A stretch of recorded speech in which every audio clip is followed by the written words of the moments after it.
Welcome to Kenton's videos. Enjoy the video. You begin by confirming prerequisites: your physical Presto card number, current balance, and an iPhone updated to the latest iOS. Open Wallet, because this is where the card is added. Make sure you're signed into your Apple ID. Once done, tap the plus icon to add a card and choose the transit card option. This directs you to the Presto interface. You do this now to avoid interruptions later.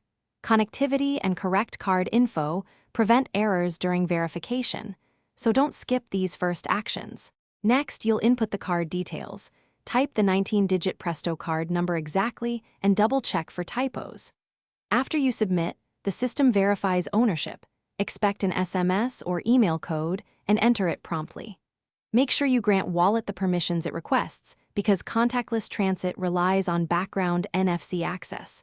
Once verified, you can optionally transfer balance or set the card as your default transit card. These choices affect how you tap through gates, so choose based on how often you ride. To finish, test the setup at a station reader. Tap your iPhone where you'd normally tap the physical card and look for the green confirmation. If it fails, don't panic.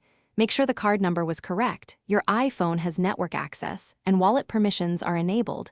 Then restart your phone and try again. If problems persist, contact Presto support and provide the card number and error details. This final check ensures you can ride immediately, and troubleshooting steps speed resolution. Thanks for watching. Consider subscribing if we helped you.